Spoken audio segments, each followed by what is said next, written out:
स्वस्थ भारत के आज के अंक में आप सभी का बहुत बहुत स्वागत है। नमस्कार।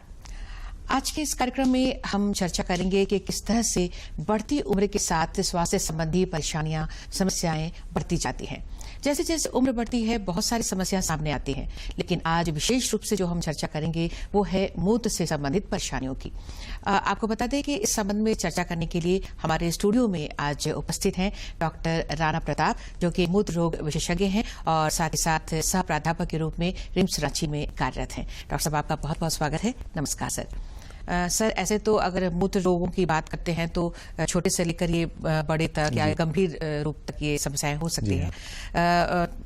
शुरुआत में हम चाहेंगे कि थोड़ी सी चर्चा आप ये करें हम कि किस तरह से हम क्या असावधानियां बरतते हैं या क्या हमारी गलतियां होती हैं जो बढ़ती उम्र के साथ जो इसका अंजाम है वो जल्दी दिखाई देने लगता है। जरूर मैं बताना चाहूँगा, जैसा हम लोगों का आज का टॉपिक है उसके संबंध में कि ढलती उम्र के साथ जो है किडनी और ब्लैडर आपका दोनों अफेक्टेड होता है। जो नॉर्मल फिजियोलॉजी या जो नॉर्मल स्वास्थ्य भी जिसमें हम लोग कहते हैं, तो जब उम्र आपका बढ़ता है 40 क्रॉस करने के बाद दोनों में चेंजेस आना शुरू हो जाता है। चेंजेस सामान्यतः जो है शरीर जो है उससे एडजस्ट करना शुरू कर जाता है, लेकिन कई बार जो है ये परेशानी का रूप भी ले लेती है। तो जो हमारी बढ़ती उम्र में जो हमें ध्यान रखना चाहिए, किसी भी तरह का मांस, मदिरा या किसी का जो हम लोग प्रयोग कर रहे हैं, या बहुत से लोगों का तंबाकू सेवन का आदत रहता है, बीड़ी के रूप में या खैनी के रूप में या गुटखे के रूप में, अगर आप इनको यूज कर रहे हैं तो ये आपके सेहत पे बहुत बुरा असर करते हैं। साथ में एक गुर्दे के रोग और ब्लैडर पे भी असर करते हैं। ज़्यादातर कैंसर्स जो हैं गुर्दे के और पेशाब के थैले के, इनमें इनका सेवन जो है ज़्यादा मात्रा में पाया गया है। इसलिए मैं आपसे रिक्वेस्ट करता हूँ कि अगर इस तरह का आप कुछ सेवन करते हैं तो इसको छोड़ दें। बिल्कुल।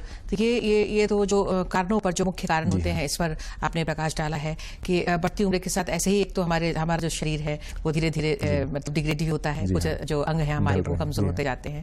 ये तो परेशानी है ही, लेकिन अगर कुछ इस तरह की आदतें हमने पाल रखी हैं तो वो उसका अंजाम जो है वो जल्द ही दिखाई देने लगता है, कम उम्र में दिखाई देने लगता है। वक्त हमें अगर इजाजत देगा तो हम इससे संबंधित जो कैंसर की आपने बातें की है सर, उस पर भी हम प्रकाश डालना चाहेंगे। लेकिन अभी हम बात करेंगे कि जो बढ़ती उम्र के साथ किस तरह की ये जो मूत्र संबंधी परेशानियां हैं वो हो सकती हैं। आप देखेंगे कि जो नॉर्मल जो ट्रेंड्स जिसको हम लोग बोलते हैं, तो डेमोग्राफिक ट्रेंड्स में अभी जो हमारा लाइफ एक्सपेक्टेंसी है तो इंडिया का वो 70 क्रॉस कर रहा है और वेस्ट में और भी आगे जा चुका है। तो एक बहुत मात्रा में पॉपुलेशन जो है, बहुत ज्यादा अमाउंट में पॉपुलेशन जो है अभी ओल्ड एज में है। इंडिया में भी हम लोग लकी हैं कि हमारे पास यंग पॉपुलेशन बहुत है, लेकिन ओल्ड एज में भी बहुत से लोग बढ़ रहे हैं, संख्या बढ़ रही है। जी हाँ। और जो ओल्ड एज पेशेंट्स हैं उनमें मेल और फीमेल दोनों में सामान्यतः जो ब्लैडर में समस्या पाई जाती है, जो कि बहुत गंभीर नहीं है, वो प्रोस्टेट की समस्या होती है।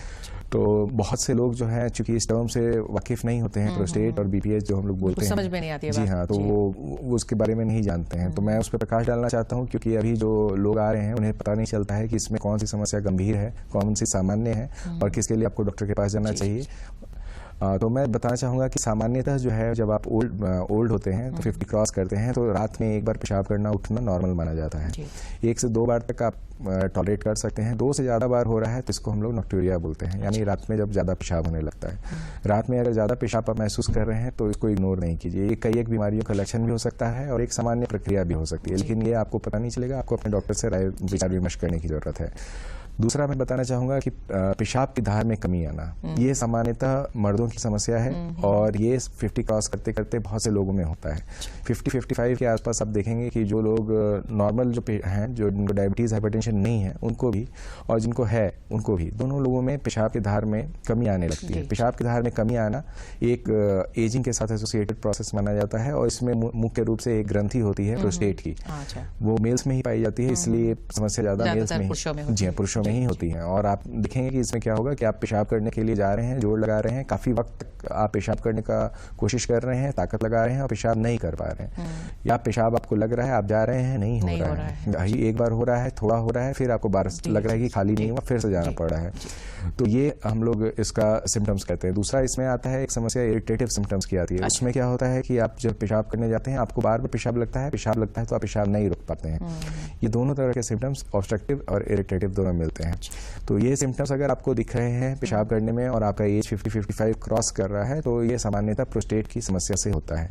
इसके और भी कई कारण हो सकते हैं, लेकिन प्रोस्टेट जो है मेन कारण होगा। जी हाँ।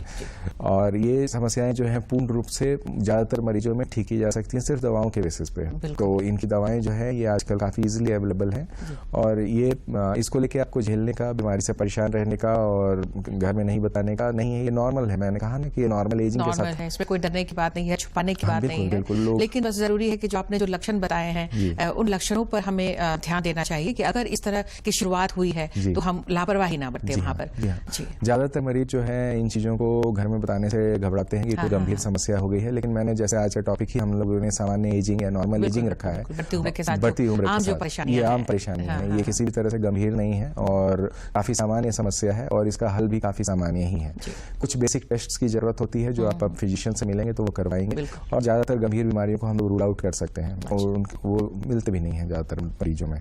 अगर आप डायबिटिक और हाइपरटेंसिव हैं, अगर डायबिटीज या हाइपरटेंशन है जो कि आज एजिंग के साथ ज्यादातर लोगों को हो रहा है, तो उसमें आपको और ध्यान देने की जरूरत है, क्योंकि सामान्यतः जो हमारी गुर्दे होते हैं, किडनीज जो होती हैं, उनका मैक्सिमम फंक्शन जो है 25 to 40 ईयर्स तक में रहता है। 40 ईयर्स के बाद डिक्लाइन आने लगता है धीरे धीरे। ये भी एक सामान्य प्रक्रिया है, एक तरह का एजिंग में ही आता है, और एज के साथ साथ धीरे धीरे आपका जो है वो बिल्कुल जैसे हर अंग थोड़े कमजोर पड़ते हैं, उसी तरह से हमारी जो किडनीज हैं वो भी कमजोर पड़ते हैं। लेकिन इन पर बुरा असर पड़ता है डायबिटीज और हाइपरटेंशन का।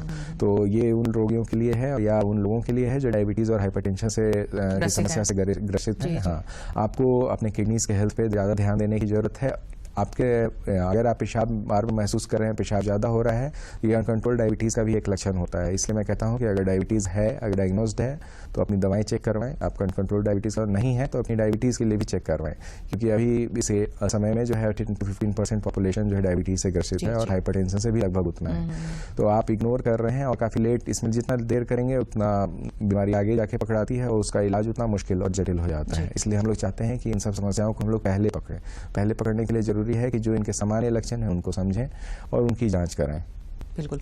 तो ये इस तरह की जो परेशानियां हैं, ये तो हमने बात की कि लक्षणों को पकड़े और जांच कराएं। जांच के लिए सर, जैसे रिम्स से हैं आप और भी कई संस्थान हैं, तो कहाँ पे लोग जा सकते हैं? इसमें सामान्यतः जो जांचें होती हैं जो प्रोस्टेट को लेके होती हैं, उसमें पहली जांच यूरोफ्लोमेट्री जिसको हम लोग कहते हैं, जो पेशाब के धार की जांच होती है, बहुत ही बेसिक जांच है, और इसमें ये कॉस्टली भी नहीं है और ये इन्वेजिव भी नहीं है। इसमें आपको कोई टच भी नहीं करता है।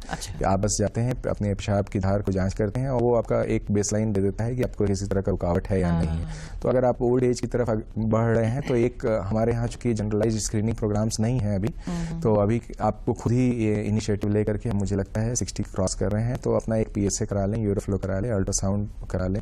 इससे जो है बेसिक हम लोग के पास रिकॉर्ड्स रहता है और हम प्रोग्रेशन समझ पाते हैं। बेसिकली आप एक दिन एक रिपोर्ट के साथ आते हैं, तो वो उस दिन का रिपोर्ट है आपका। अगर हम पिछले 1-2 रिपोर्ट से उसको कंपेयर कर लेते हैं, तो हमें डिजीज का प्रोग्रेशन है या नहीं है, या स्टेबल है, ये समझ में आता है। तो इसलिए भी हम लोग कहते हैं कि जांचें कराएं, जांचों से घबराएं नहीं। और ये जो जांच भी है वो सर्वसुलभ है, आप बता रहे हैं, बहुत ही और उसमें तो पूरी व्यवस्था, अल्ट्रासाउंड, यूरिन रूटीन, ये सब तो आराम से हो जाता है रिम्स में। यूरोफ्लो कोई कॉस्टली नहीं टेस्ट है। तो ये टेस्ट बहुत सिंपल है, और मैं बार बार इसलिए आज फोकस कर रहा हूँ क्योंकि अब हमारे यहाँ जेरेट्रिक साइंस करके भी एक विभाग खुल रहा है, और खुल ही गया है, ओल्ड एज पीपल के लिए है। लेकिन वहाँ जो काफी जब डिजीज प्रोग्रेस कर जाता है तब लोग आते हैं, तो वहाँ से थोड़ा रिकवरी मुश्किल हो जाती है। तो हम लोग चाहते हैं कि आप अपने हेल्थ को लेकर खुद ही कॉन्शियस रहें और अपना भी जांच समय पे कराते रहें। जी।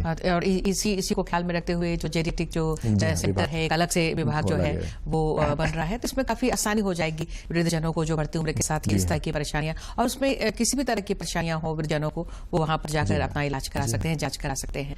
अगर इलाज की बात करते हैं डॉक्टर साहब, तो क्या ये जो सारी समस्याएं हैं आपने जो बताई हैं वो आसानी से ठीक हो जाती हैं, या फिर कुछ ऐसी भी समस्याएं हैं जो लाइलाज हो जाती हैं? बिल्कुल, मैं एक्चुअली लेडीज पे भी मैं बताना चाह रहा था, उसमें मैं छूट गया था उसमें। तो हमने लेडीज के बारे में बात नहीं किया, लेकिन बढ़ती उम्र के साथ लेडीज में भी प्रॉब्लम्स काफी फ्रीक्वेंट हैं। जैसे मैंने बताया कि पेशाब के धार में कमी आना कम लेडीज में देखा जाता है, ज्यादातर लेडीज में प्रॉब्लम आता है बार बार पेशाब का होना, पेशाब के मार्ग में चलन का होना, पेशाब पे कंट्रोल नहीं कर पाना। ये एजिंग के साथ नॉर्मली मिलता है लेडीज में। ये इसमें प्रोस्टेट रिस्पॉन्सिबल नहीं होता है, लेकिन ये लेडीज में मिलता है, और इसका भी इलाज सुलभ और सरल है, वो बहुत मुश्किल नहीं है इसका इलाज भी। इलाज से संबंधित जो हमने कहा, हम लोग एक सिंपल जांच प्रक्रिया के तहत आपको गुजरना करना होता है, उसके हिसाब से जो इलाज किया जाता है। ज़्यादातर मरीजों का इलाज बहुत ही सुगम है, बहुत ही सुलभ है और बहुत ही सस्ता भी हो गया है अभी तो। इतनी दवाइयाँ और इतनी कंपनीज। ये लेडीज में तो प्रोस्टेट ग्लैंड जैसी कोई बात है नहीं सर, तो इसमें फिर क्या कारण हो सकता है? बेसिकली ब्लैडर की समस्या इसमें हो सकती है, या संक्रमण की भी समस्या के चलते ऐसा होता है क्या? दोनों चीजें होती हैं, लेकिन संक्रमण कम है। ब्लैडर का इन्वॉल्वमेंट ज्यादा पाया जाता है। ब्लैडर जो है, आप जन्म से एक बच्चा जिस दिन से पैदा होता है, इनफैक्ट जब पेट में ही रहता है, वो सब ऐसे ही टॉयलेट करने का फ्रीक्वेंसी जो है हमारा दिन भर का 5 बार 6 बार ऐसा रहता है। तो ब्लैडर को एक यूनिक आर्किटेक्चर रहता है उसका। वो एज के साथ, जैसे मैंने कहा, हर ऑर्गन का नुकसान होता है, तो ब्लैडर में भी डिपॉजिट्स आ जाते हैं। तो उसकी वजह से जो है ब्लैडर जो है आपका थोड़ा सा अपने काम को अच्छे से नहीं कर पाता है, और दवाओं से उसको भी कंट्रोल किया जा सकता है। जी हाँ, जी। जो हम लोग इलाज की बात कर रहे थे, तो अभी जो दवाएं हैं वो ज्यादातर केसेस में ऑपरेशन लगभग ऑब्सोलीट ही हो गया है। ऑपरेशन के अब इंडिकेशंस ही बहुत कम हो गए हैं। अच्छा। अब अगर आपका पेशाब सामान्य दवाओं से भी ज्यादातर 99% तो अभी लोग ऑपरेशन प्रोस्टेट का करा नहीं रहे हैं, और नहीं कराने का सबसे मेन वजह है कि उनको आराम मिल जाता है दवाओं से। जी हाँ, आप अगर पिछले 30 साल 35 साल पहले देखिएगा तो ये सबसे कॉमनली परफॉर्म्ड ऑपरेशंस में से एक था। लेकिन अभी के समय में चूंकि दवाएं और कॉस्टली जो पहले दवाएं थी, अब वो सस्ती भी हो गई हैं। इसकी वजह से लोग दवा खाने से, और अच्छी दवाएं आधुनिक युग में अब आने लगी हैं। बिल्कुल, अभी की दवाएं जो है पहले से काफी ज्यादा इफेक्टिव भी हैं और सस्ती भी होती जा रही हैं। तो इस वजह से जो है सर्जरी लगभग ना ही के बराबर जरूरत पड़ती है। जिन लोगों को जरूरत पड़ती है उसमें भी ये सर्जरी सामान्य रूप से दूरबीन से की जा सकती है। उसमें भी 95% तक आप उम्मीद कर सकते हैं। सक्सेसफुल रेट होता है, 90-95% से ज्यादा ही सक्सेस है। जी। तो ये अच्छी बात है कि हमारे पास अभी अच्छी दवाएं आ गई हैं, और दवाओं से ये बिल्कुल ठीक हो जाती है। इसमें लोगों को डरने की बात नहीं है, बिल्कुल सामने आना पड़ेगा इस समस्या को लेकर। ये ऐसी समस्या है, आप भी चिकित्सक के रूप में देखते होंगे, लोग छुपाते हैं और इस वजह से आने में देर कर देते हैं। तो हम बार बार यही कह रहे हैं कि ये बिल्कुल सामान्य है, प्रक्रिया है। जिस तरह से हर अंग में दिक्कतें आती हैं, उसी तरह से ये भी समस्या है। तो लेडीज को भी या जेंट्स हैं, कोई भी है, उनको छुपाना नहीं है। इस तरह की समस्या बच्चों में भी हो सकती है क्या? हाँ, पेशाब में रुकावट होना बच्चों में भी देखा जाता है। बच्चों में कारण अलग होता है, अलग होते हैं। इलाज, बीमारी अलग होती है और इलाज भी अलग होता है। बच्चों में जो बीमारियां मिलती हैं, तो कई एक तरह की बीमारियां मिलती हैं। आपने जो कि उठाया है प्रश्न, तो मैं बताना चाहूँगा कि हम लोग बच्चों का भी इलाज करते हैं। और बच्चों में जो बीमारियां मिलती हैं, तो एक नवजात बच्चों में मिलती हैं। नवजात बच्चों में जो बीमारी मिलती है उसको हम लोग यूजुअली पोस्टीरियर यूरेथ्रल वाल्व होता है, जिसकी वजह से ये पेशाब के रास्ते में रुकावट होता है। ये कॉमन नहीं है, मतलब लाख में एक बच्चे में होता है। अनकॉमन है, लेकिन जिसको होता है उसके लिए बहुत अनफॉर्चुनेट है, क्योंकि उसमें इलाज के बावजूद जो है इसका प्रोग्रेशन काफी कॉमन है। पोस्टीरियर यूरेथ्रल वाल्व से जो बच्चे सफर करते हैं उनमें जो रेयर है, ये रेयर है, लेकिन हाँ, और खराब भी है साथ में उसका। जी, तो उसका भी है कि अगर आप बच्चे को देख रहे हैं कि बच्चों में जो है एक सामान्य जो फोरस्किन बोलते हैं, जो पेशाब के रास्ते के आगे में जो फोरस्किन रहता है, उससे जो संक्रमण होता है, वहां पे जो संक्रमण होता है, उससे जो पेशाब के रास्ते में रुकावट होती है, उसको मिएटल स्टेनोसिस या फेमोसिस, दो चीजें हो सकती हैं जो सामान्य है। ये आपको 6-7 लेकिन ये अगर समय पे इलाज कराया जाए तो ये ठीक हो जाते हैं। ये तो बहुत ही सामान्य है, मिएटल स्टेनोसिस और फेमोसिस। इसलिए सवाल क्या सर, कि जैसे बच्चे भी हैं, दर्शक हमारे देख रहे हैं, तो उनको उनके जहन में आ रहा होगा कि ठीक है, वृद्धजनों की हम बात कर रहे हैं, लेकिन अगर बच्चों में भी हमें ध्यान रखना चाहिए इन सिम्टम्स पर, इन लक्षणों पर, कि उनको कहीं दिक्कत तो नहीं हो रही है। बच्चे जो है, मैं आपको बताना चाहूंगा, बच्चे 2-3 तरह से प्रेजेंट करते हैं। जैसे नवजात बच्चे में अगर आप देख रहे हैं 24 घंटे, बच्चे पैदा होने के 24 घंटे तक अगर पेशाब नहीं कर रहे हैं या नीचे का पेट का हिस्सा फूल रहा है, तो ये ध्यान देने लायक बात है और आपको अपने डॉक्टर को बताना चाहिए। डॉक्टर जो है इससे संबंधित जांच या इलाज कराएंगे। दूसरा है, अगर आप बच्चे को देख रहे हैं, बच्चा 3-4 साल का है और बार बार पेशाब के रास्ते को पकड़ रहा है और उस एरिया में खुजली कर रहा है, या पेशाब करते समय चिल्ला रहा है, जोर लगा रहा है, या पेशाब की धार अगर आप देख रहे हैं कि बूंद बूंद अच्छे से ना होकर के बूंद बूंद हो रही है, या आप देख रहे हैं कि पेशाब के रास्ते का मार्ग जो है वहां पे सूजन फूल जा रहा है, बैलून जैसा छोटा सा फूल जाता है वहां पे, अगर आप ये सब चीजें देख रहे हैं तो बच्चे को फेमोसिस या मिएटल स्टेनोसिस की समस्या हो सकती है। और ये छोटे बच्चे हैं जो बता नहीं पाते हैं, तो नजर रखना बिल्कुल जरूरी है कि बच्चों में कोई परेशानी है कि नहीं। हम जो बढ़ती उम्र के साथ जो जिन परेशानियों की हमने बात की है सर, तो आपने बताया कि आजकल तो दवाइयों से ही 99% लोग जो है वो ठीक हो जाते हैं। लापरवाही बरतने पर कुछ समस्याएं बढ़ती है जहां पर ऑपरेशन की जरूरत पड़ती है। कुछ जी हाँ, कुछ और गंभीर जैसे न्यूरोजेनिक ब्लैडर वगैरह रहते हैं, तो उनमें उतना सुधार का चांसेस नहीं रहता, लेकिन वो थोड़ा कम होते हैं, रेयर होते हैं थोड़ा। बिल्कुल। तो शुरुआत में ही सर आपने जो कहा था कि कुछ कैंसर हो जाते हैं कभी कभी, अब इसके जो कुछ पार्ट्स हैं, तो वो किस कारण से होते हैं और क्या पहचान है? जी मैडम, जैसे हमने बताया पहले भी कि आप जब एज करते हैं तो आपका हर एक सिस्टम फॉल करता है, तो इम्यून सिस्टम भी फॉल करता है। इम्यून सिस्टम का ये काम रहता है, वो कैंसर पे चेक लगाता है। तो ओल्ड एज में क्या है कि कैंसर का चांसेस बढ़ जाता है। कैंसर में जो है ब्लैडर का, प्रोस्टेट का और किडनी का कैंसर, जो तीनों कैंसर, और पेनाइल कैंसर भी अभी हम लोग देख रहे हैं। तो पेनाइल कैंसर जो होता है, पेनिस या मूत्र मार्ग का कैंसर होता है, जो बाहर से एक अल्सर या घाव या ग्रोथ की तरह आपको दिखाई पड़ेगा। अच्छा। अगर आप देख रहे हैं कि पेशाब के रास्ते से खून आ रहा है या पेशाब मार्ग से जो मूत्र मार्ग है वो खोल नहीं पा रहे हैं, वहाँ कुछ मांस जैसा दिख रहा है, अच्छा अच्छा। तो वो भी लोग छुपाते हैं। उससे प्रॉब्लम ये होती है कि ये पूरी तरह से ठीक होने वाला कैंसर लाइलाज करके लोग लाते हैं। तो अगर आप नोटिस कर रहे हैं कि पेशाब या पेशाब का रास्ता या पेशाब के मार्ग से कहीं से भी खून आ रहा है या कुछ वहाँ गांठ ऐसा हो गया है जो नहीं होना चाहिए, तो आप अपने डॉक्टर से काइंडली राय लीजिए जी। पेशाब मार्ग का जो कैंसर होता है या पेनाइल कैंसर जिसको हम लोग कहते हैं, वो ये ठीक हो जाने वाली समस्या है। जी हाँ, अगर आप शुरू में आते हैं तो ये पूरी तरह से ठीक होने वाली समस्या होती है, तुरंत डिटेक्शन की जरूरी जी है। हाँ।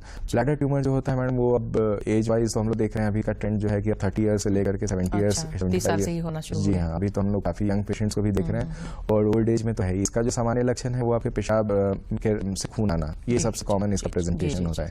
किडनी कैंसर का भी जो सबसे कॉमन प्रेजेंटेशन है अल्ट्रासाउंड पे डिटेक्शन है। अच्छा। तो अगर आप इंसिडेंटली किसी भी और चीज के लिए अल्ट्रासाउंड करा रहे हैं तो, और अगर किडनी में कोई गांठ मिल रहा है तो उसको आप दिखवाएं, डॉक्टर से राय लें। अगर डॉक्टर उससे संबंधित अगर जरूरी समझता है तो कुछ और टेस्ट कराएगा, नहीं तो यूजुअली जो है किडनी में एक सिस्ट, जो सिंपल कॉर्टिकल सिस्ट बोलते हैं हम लोग, वो एक सामान्य अल्ट्रासाउंड फाइंडिंग है जो एजिंग के साथ मिलती है। ये तो अल्ट्रासाउंड से दिखाई देता है सर, तो इसके लिए क्या मतलब कुछ सिम्टम्स लोगों को नजर आते हैं? किडनी क्यों में जाएं लोग? जी, किडनी के कैंसर के साथ वही प्रॉब्लम है मैडम कि वो स्क्रीनिंग में ही पकड़ाता है, अगर नहीं तो फिर जब वो पकड़ाता है खून में, पेशाब में खून आने से अगर वो पकड़ाता है तो थोड़ा सा एडवांस कर जाता है जी। तो लेकिन आप किसी और कारण से जब अल्ट्रासाउंड कराते हैं तब पता चलता है। जी हाँ, तब आपको पता तो चलता है। फिर इसके लिए क्या एडवाइस करना चाहेंगे आप कि हम अर्ली डिटेक्शन इसका हो सके? किडनी कैंसर का अर्ली डिटेक्शन थोड़ा डिफिकल्ट होता है, अनुवांशिक बेसिकली होता है। अनुवांशिक होने की वजह से किसी के फैमिली में अगर है फैमिलियल तो है, समय समय पर जांच वो बहुत जरूरी होता है। सिगरेट स्मोकिंग और बीड़ी स्मोकिंग और टोबैको च्यूइंग, अगर खैनी खा रहे हैं, बीड़ी सिगरेट किसी तरह से प्रयोग कर रहे हैं, पान गुटखा तंबाकू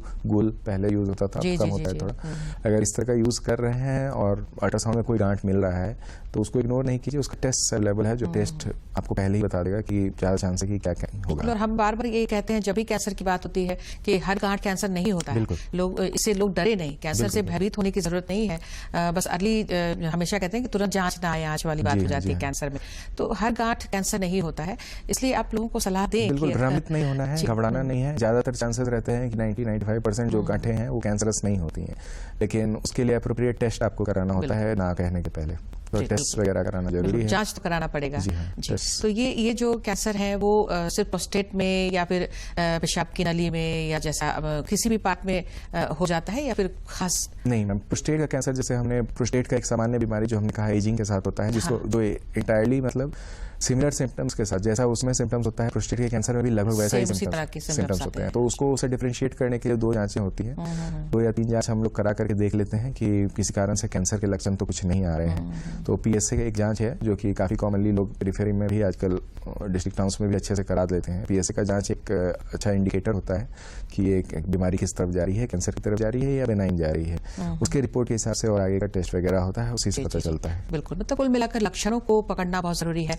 पहचानेंगे, और इसीलिए हम ये कार्यक्रम भी कर रहे हैं, लक्षणों को बता रहे हैं ताकि लोग जाने और लक्षणों पर ध्यान दें। जी हाँ, उसे आगे आए, अपना जांच कराएं। जांच कराने में झिझकना नहीं है, ये अपना हेल्थ पे हम ही लोग को ध्यान देना है। अब जब हम लोग एजिंग की बात कर रहे हैं, अभी जैसे ठंड आ रही है, ठंड का मौसम की बात अभी हम करने वाले हैं। जी हाँ जी। तो हम लोग इसमें एक जो इंपॉर्टेंट फैक्टर होता है प्रोस्टेट के मरीजों के साथ कि जैसे ही ठंड शुरू होती है, ठंड जब बढ़ती है तो उनके सिम्टम्स भी बढ़ते हैं। अच्छा। तो जो लोग अभी पूरे साल तक लगभग ठीक रहे होंगे, जब ठंड एक बार शुरू हो जाती है तो उनके सिम्टम्स जो है बढ़ने लगते हैं। सिम्टम्स बढ़ने से मतलब है कि अभी जो है उनको पेशाब करने में जो दिक्कत थी वो और बढ़ जाएगी। ऐसे भी कई लोगों से सुनते हैं कि ठंड में बार-बार जाना पड़ता है। जी हाँ, एक तो वो पानी की मात्रा, जो पानी की मात्रा पे हम लोग कहते हैं कि पानी कितना पीना चाहिए, तो 2.5 से 3 लीटर एक नॉर्मल पर्सन के लिए काफी है, सफिशिएंट है। उससे ज्यादा पीने से क्या होता है, ओल्ड एज में मैंने कहा कि एक हाइपोनेट्रीमिया बीमारी होती है जिसमें सोडियम का लेवल्स कम हो जाता है। वो यूजुअली अभी के समय में मैं देख रहा हूँ ज्यादातर लोग जो अभी आ रहे हैं, हाइपोनेट्रीमिया इसलिए हो रहा है क्योंकि लोग नमक खाना कम कर दिए हैं और पानी पीना ज्यादा कर दिए हैं। तो आप खुद से अपना वो नहीं करें, जो पानी की मात्रा डॉक्टर जो सजेस्ट करते हैं 2.5-3 लीटर वो काफी होता है। तो डॉक्टर अपना बना ही नहीं है कि नमक खाना कम कर दिया, पानी ज्यादा पी रहे, तो खुद भी डॉक्टर बन जा रहे हैं आजकल, तो इसलिए और ज्यादा समस्या बढ़ रही है। और हाँ, लोग सोचते हैं कि एकदम नमक बंद कर देना है, वो कोई नहीं बोलता है, एप्रोप्रिएट अमाउंट में लेने बोला जाता है। मतलब एक जो साधारण अमाउंट है उसमें आपको लेना है क्योंकि उससे सोडियम मिलता है, और सोडियम नहीं मिलने से क्या होता है कि ये ठंड में प्रोस्टेट की समस्या और हाइपोनेट्रीमिया दोनों मिलकर के पेशेंट, ज्यादातर पेशेंट्स को पेशाब रुकना, पेशाब बार बार होना, पेशाब में दिक्कत आना, और ये अभी शुरू हो रही है। ये मैंने इसलिए आज ये आपसे कहा था, क्योंकि अभी ठंड में सारे पेशेंट्स के साथ मैं देखता हूँ कि पानी काफी पीते हैं, वो 1.5-2 लीटर सुबह में ही एक बार पी लेते हैं, फिर दिन भर जो है बड़े ग्लास लेकर जी तो और नमक एकदम ही कम कर दिए हैं, तो सोडियम कम हो जाता है, और विंटर्स में आप देखेंगे कि ऐसे पेशेंट्स काफी बढ़ जाते हैं नंबर में। बिल्कुल बिल्कुल। अभी अगर आप ये जानते रहेंगे कि प्रोस्टेट की समस्या से ऐसा होता है, और नमक का मात्रा अप्रोप्रिएट रखना है, ज्यादा नहीं खाइए लेकिन कम, एकदम खत्म नहीं करना। बिल्कुल। और कुछ कुछ खास परिस्थिति ऐसी होती है जब डॉक्टर्स मना करते हैं, इस चीज को हमें समझना है, इसलिए अपने चिकित्सक के परामर्श से ही हमें भोजन में क्या शामिल करना है, किसे हटाना है। तो समय अब हमें इजाजत नहीं दे रहा है कि सर और ज्यादा सवाल करें आपसे, लगभग 1 मिनट का समय रह गया है, तो चलते चलते चूंकि खान पान की बात निकली है, तो इससे संबंधित कि हमारी किडनी जो है वो बिल्कुल स्वस्थ रहे, मूत्र संबंधी परेशानियों से हम बचे रहे, तो चलते चलते इस ठंड के मौसम में कुछ अगर आप सलाह देना चाहें लोगों मैं को। मॉर्निंग वॉक को लेकर कहूंगा कि पेशेंट्स अगर आप ओल्ड एज के हैं तो थोड़ा धूप निकले तभी बाहर की तरफ जाएं, ज्यादा ठंड में जाएंगे तो पेशाब की समस्या आपकी बढ़ सकती है। खान पान में जो है पानी का मात्रा 2.5 से 3 लीटर रखिए, और थोड़ा रेड मीट का सेवन अगर कम कर सकते हैं तो थोड़ा कम कर दीजिए, उससे आपकी सेहत अच्छी रहेगी। बिल्कुल। तो इन बातों का ध्यान रखेंगे तो ये जो ठंड का मौसम है, इसमें जो परेशानियां हैं वो बिल्कुल नहीं तो हम नहीं कह सकते हैं, परेशानियां थोड़ी बहुत होंगी लेकिन कम जरूर हो जाएंगी, और अगर कोई भी परेशानी होती है तो डॉक्टर से तुरंत मिले और जांच कराए, इलाज कराए। तो सर आपने अपना कीमती वक्त हमें दिया है और बहुत अच्छी जानकारियां आपके माध्यम से मिली हैं, लोगों को इनका लाभ जरूर मिलेगा, तो आपका हम बहुत बहुत धन्यवाद करते हैं सर। नमस्कार। और आप सभी दर्शकों को भी बहुत बहुत धन्यवाद। नमस्कार।